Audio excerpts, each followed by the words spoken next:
नमस्कार प्रेक्षकांनो, लग्नानंतर होईलच प्रेम या मालिकेचा जबरदस्त असा कमाल धमाल प्रोमो रिलीज झालेला आहे, ज्याची आपण कोणीही कल्पना सुद्धा केली नसेल. डॉक्टर आता पुन्हा नंदिनीकडे येणार आहेत आणि तिला खतरनाक अशी बातमी देणार आहेत. नेमकं काय घडतं, कसं घडतं, जबरदस्त व्हिडिओ आहे, शेवटपर्यंत पहा. तर आपण पाहतो की नंदिनी आता हॉस्पिटलमध्ये आलेली असते. डॉक्टर तिला आतमध्ये केबिनमध्ये बोलावून घेतात आणि बोलतात, नंदिनी मॅडम बसा. काय झालं, आज इकडे येण्यासाठी कसं काय कारण काढलं? सगळं ओके ना? आणि तुमचं मॅरिड लाईफ कसं सुरू आहे? तेव्हा नंदिनी बोलते, तेच ना, कालपासून मला कोरड्या उलट्या होत आहेत, कसं तरीच होत आहे, त्यामुळे मला असं वाटतंय कदाचित प्रेग्नन्सी. तेव्हा डॉक्टर बोलतात, अरे वा, ही तर खूप चांगली गोष्ट आहे आणि चांगले सिम्पटम्ससुद्धा आहेत, तुम्ही काळजी करू नका, मी तुम्हाला तपासते. असं म्हणत असते नंदिनीला तपासते आणि बोलते की तुमचे रिपोर्ट्स आपण काढायला पाठवू, एक 15 मिनिटात रिपोर्ट्स येतील, तर तुम्ही बसा. नंदिनीला फार धाकधूक वाटत असते, काय होईल, काय रिपोर्ट्स येतील याची तिला खूपच काळजी वाटत असते. आणि तेवढंच नर्स आतमध्ये रिपोर्ट्स घेऊन येते. डॉक्टर बोलते, बसा नंदिनी, तुमचे रिपोर्ट्स आले आहेत. आणि हे सगळं बघून तर नंदिनी जाम पॅनिक झालेली असते. ती आशेने बोलते, डॉक्टर मी आई होणार ना? मला खूप उलट्या होत होत्या आणि चक्करही येत होती, सांगा ना, गुड न्यूज आहे ना? तेव्हा डॉक्टर 1 मिनिटाचा पॉज घेतात. नंदिनीला काहीच कळत नाही. ती बोलते, मॅडम प्लीज असं काही करू नका, सांगा ना, आता 1 मिनिटसुद्धा मला राहत नाही आहे, 1 सेकंडसुद्धा मला जड जातोय. तेव्हा डॉक्टर बोलतात, हे बघा नंदिनी, मला तुम्हाला सांगताना खूप वाईट वाटतंय, पण तुमचं आई होणं जवळजवळ अशक्य आहे. आणि हे सगळं ऐकून तर नंदिनी इतकी हादरते, ती जोरातच ओरडते, काय, पण असं कसं? डॉक्टर बोलतात, हे बघा, आत्ताच तुमच्या सोनोग्राफीचे रिपोर्ट्स आले आहेत, यामध्ये तुम्ही बघू शकता, एकतर तुमचं वजन जास्त आहे, त्यात तुमचं वयही जास्त आहे, तुमच्या गर्भाशयात काही जटिल समस्या आहेत. वैद्यकीय भाषेत सांगायचं तर तुमची शरीर प्रकृती गर्भधारणेसाठी साथ देऊ शकत नाही आणि हे खूप म्हणजे खूप कठीण आहे. आणि हे सगळं ऐकून तर नंदिनीच्या अश्रूंचा बांधच फुटतो. ती ढसाढसा रडायला सुरुवात करते. डॉक्टर त्याची समजूत काढते आणि बोलते, बघा नंदिनी, प्लीज तुम्ही वाईट वाटून घेऊ नका, मला मान्य आहे सध्या नॅचरली कन्सीव्ह करणं तुमच्यासाठी जरा जड जाते, अवघड आहे, पण वैद्यकीय क्षेत्रामध्ये तंत्रज्ञान इतकं विकसित झालंय ना की त्यापुढे काहीच असंभव नाहीये, त्यामुळे तुम्ही काळजी करू नका, आपण काही ना काही मार्ग काढू, तुम्ही घरी जा, आपण पुढे यावरती चर्चा करू. नंदिनी आता कशीबशी रडत रडत घरी येते. ती इतकी खचलेली असते की तिला चालणंही कठीण झालेलं असतं. घरात जीवा, मानिनी, विक्रम आणि काव्या गप्पा मारत बसलेले असतात. नंदिनी आता दारावरती येते आणि तिची अशी अवस्था झालेली असते की कोणाला बघवत नाही. सगळेच तिच्याकडे धावत जातात. काव्या आता तिला शांत करते आणि कशीबशी धीर देत आतमध्ये घेऊन येते. तिला सोफ्यावरती बसवते आणि जोरातच ओरडते, आशाताई जा पटकन, किचनमधून पाणी घेऊन या. आणि मग काय, आशा आतमध्ये जाते, पाणी घेऊन येते. काव्या आता नंदिनीला पाणी देते आणि बोलते, ताई आधी पाणी पी आणि काय झालं ते सांग, तुझी अशी अवस्था बघवत नाहीये.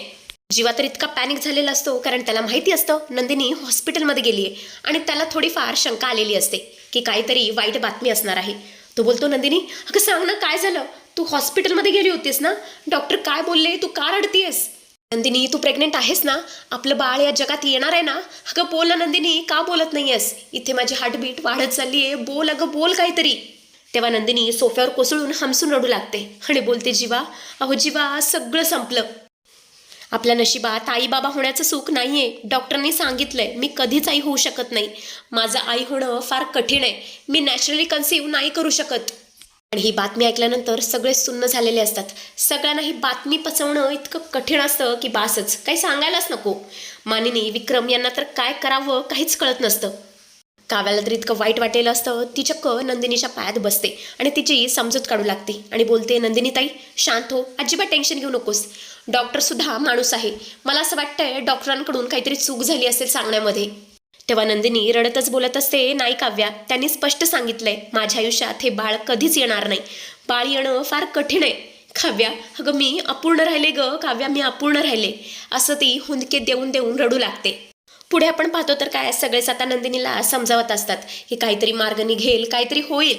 आणि तेवढंच दारावरती पार्थचं आगमन झालेलं असतं. पार्थ आता जोरजोरात ओरडत घरात येतो. त्याच्या हातामध्ये रिपोर्ट्स असतात. काव्याला काहीच कळत नसतं की पार्थ एवढा आनंदी काय. ती लगेच त्याच्याजवळ जाते आणि मग काय, पार्थ आता लगेच तिला उचलून घेतो आणि ओरडू लागतो, हत्तीवरून साखर वाटा रे, माझी काव्या आई होणार आहे. अहो काव्या, आपण आई बाबा होणार आहोत, काव्या तुम्ही प्रेग्नेंट आहात. मानिनी आणि विक्रम यांचे चेहरे आनंदाने उजळलेले असतात. नंदिनी दुःख विसरून पार्थ आणि काव्याकडे धावत येऊ लागते, पण तेवढंच जीवा तिला अडवतो, कारण त्यांना आठवतं की ते तर प्रेग्नेंट होणारच नाही आहेत. मानिनी आता जोरातच ओरडते, अरे वा, याचा अर्थ आमच्या घराण्यामध्ये पाळणा हलणार. खूप खूप अभिनंदन. विक्रम बोलतो, मानिनी अगं पेढे वाटायला हवेत. पार्थ, आज तू खूप मोठी आनंदाची बातमी दिलीस. खरंच मला काय करू आणि काय नको असं झालंय. पार्थ आणि काव्याला सगळेच घरातली मंडळी शुभेच्छा देऊ लागतात. एका कोपऱ्यामध्ये जीवा आणि नंदिनी एकमेकांकडे बघत उभे असतात. त्यांच्या डोळ्यात पाणी आलेलं असतं. तसं बघायला गेलं तर नंदिनी काव्यासाठी खूप खुश असते, पण ती स्वतः आई बनू शकत नाहीये याचं तिला फार दुःख वाटत असतं. एकाच घरात एकाला स्वर्ग मिळालाय तर दुसऱ्याच्या पायाखालची जमीन सरकलीये हा विरोधाभास पाहून दोघांनाही खूप म्हणजे खूप वाईट वाटत असतं. आणि तेवढंच प्रेक्षकांना एक खूप मोठा चमत्कार होतो, ज्याची तुम्ही कोणीही कल्पना केली नसेल. दारावरची पुन्हा बेल वाजते. कोणाला काही समजत नाही की यावेळी कोण बरं आलं असेल. यावेळेस नंदिनी जाते, दरवाजा उघडते. पाहते तर काय, समोर डॉक्टर असतात. ह्या त्याच लेडी डॉक्टर असतात ज्यांनी नंदिनीला तपासलेलं असतं. डॉक्टरांना बघून नंदिनीला पुरताच आश्चर्याचा धक्का बसलेला असतो. ती जोरातच ओरडते, डॉक्टर तुम्ही इथे इथे काय करताय तुम्ही? अहो या ना आतमध्ये. डॉक्टर आता धापा टाकतच आतमध्ये येते आणि नंदिनीची हात जोडून माफी मागू लागते आणि बोलते, Nandini I am very very sorry. मला खूप मोठी चूक झाली हे कळाल्यावर मी राहू शकले नाही आणि तडक तुझ्याकडे निघून आले. नंदिनी, जीवा हे दोघेही एकमेकांकडे बघू लागतात. त्यांना काहीच समजत नसतं की नक्की अशी काय चूक घडली असेल, काय बरं असं घडलं असेल. नंदिनी आता डॉक्टरांना बोलते, चूक? पण डॉक्टर कसली चूक? तुम्ही तर मला म्हणाला होतात की माझं आई बनणं खूप कठीण आहे, मी या जन्मात कधीच आई बनू शकत नाही. तेव्हा डॉक्टर बोलतात, अहो ते सांगायला मी इथे आली आहे. खरं तर आज माझ्या हॉस्पिटलमध्ये 2 नंदिनी आल्या होत्या आणि आज सकाळी नर्सने तुमच्या हातामध्ये जो रिपोर्ट दिला होता ना, खरं तर तो तुमचा नव्हताच. तो दुसऱ्या एका नंदिनीचा होता, जिचं नाव नंदिनी पाटील होतं. डॉक्टर एक नवीन फाईल नंदिनीच्या हातात देतात आणि बोलतात, हा तुमचा ओरिजिनल रिपोर्ट आहे. नंदिनी, तुम्ही सुद्धा आई होणार आहात. तुम्ही प्रेग्नेंट आहात. तुमचे रिपोर्ट्स एकदम नॉर्मल आहेत. ते फक्त एका घोळामुळे चूक झाली. अभिनंदन. नंदिनीला आनंदाचा इतका मोठा धक्का बसलाय, तिला तर चक्करच येऊ लागते. जीवा तिला सावरतो, उचलून घेतो, गरागरा फिरवू लागतो. जणू काय घरामध्ये आनंदाचं उधाण आलंय. नंदिनी आता डोळ्यात अश्रू आणते आणि बोलते, जीवा ऐकलत, मी आई होणार, आपलं बाळ येणार, आपण दोघे आई बाबा होणार. तेव्हा जीवा बोलतो, नंदिनी पण तुझ्या लक्षात कसं आलं नाही? ती फाईल तुझ्या समोरच असणार ना, नंदिनी पाटील या नावाची. तेव्हा नंदिनी बोलते, अहो जीवा मी इतकी सैरभैर झाले होते ना की समोर काय लिहिलंय हे सुद्धा मला दिसत नव्हतं. तेव्हा मानिनी बोलते, सोडा, जे घडलं ना त्याच्याबद्दल आता चर्चाच नको करायला. नंदिनी, काव्या, दोघी सुद्धा देवापुढे साखर ठेवा. आज माझ्या घराचं भाग्य उजळलंय. एकाच वेळी माझ्या दोन्ही सुना आई होणार आहेत. हा तर साक्षात देवाचा चमत्कारच आहे. काव्या आता नंदिनीचा हात हातात घेते आणि बोलते, ताई आता आपण दोघी मिळून आपल्या बाळांचे लाड करू. तू माझ्या बाळाचे लाड कर, मी तुझ्या बाळाचे लाड करेन. आणि मग काय, सगळं कुटुंब आता एकत्र आलेलं असतं. पार्थ, काव्या, जीवा, नंदिनी चौघेही आनंदाने भाऊक झालेले असतात.